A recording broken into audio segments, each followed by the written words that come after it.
यह है आरजे कार्तिक की 1 मिनट स्टोरी। ये कहानी एक बच्चे की जो अपनी मम्मा के साथ हर गर्मी की छुट्टी में नानी के घर जाता था।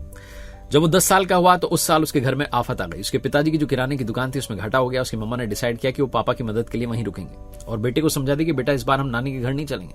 लेकिन बच्चा जिद पर अड़ गया। उसकी मम्मा ने कहा कि ठीक है फिर तुम अकेले चले जाओ। मम्मा को लगा शायद मना कर देगा, लेकिन लड़के ने कहा ठीक है मम्मा आप मेरी टिकट करवा दो। बच्चे की जिद की आगे आकर के जो है घर वालों ने उसकी टिकट करवा दी। उसकी मम्मा उसे स्टेशन तक छोड़ने के लिए गई, सारी बातें उसे समझा दी और ट्रेन में बैठने से पहले उसे एक चिट्ठी दी, एक लिफाफा दिया और कहा कि बेटा इसमें एक चिट्ठी मैंने आपके लिए लिखी है, अगर आपको बहुत टेंशन हो तो आप वो लेटर पढ़ लेना। उस बच्चे ने कहा ठीक है मम्मा इसकी जरूरत ही नहीं पड़ेगी। ट्रेन की जो जर्नी थी सिर्फ 1 घंटे की थी। शुरू के 15 मिनट बच्चा बड़ा एक्साइटेड था, बड़ा खुश था कि मैं अकेले जा रहा हूं, लेकिन फिर उसे डर लगने लगा। जब उसने देखा कि आसपास अजनबी लोग बैठे हैं तो उसे घबराहट होने लगी। उसे मम्मा पापा की याद आने लगी। फिर उसे याद आया कि उसकी मम्मा ने उसे एक चिट्ठी दी थी।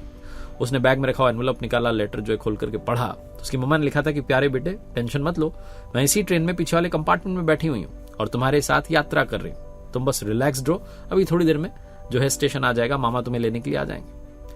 और उसके बाद बच्चे ने जब वो चिट्ठी पढ़ी तो उसके चेहरे पर फिर से मुस्कान आ गई। उसी कॉन्फिडेंस के साथ उसने वो पूरी यात्रा कंप्लीट कर ली।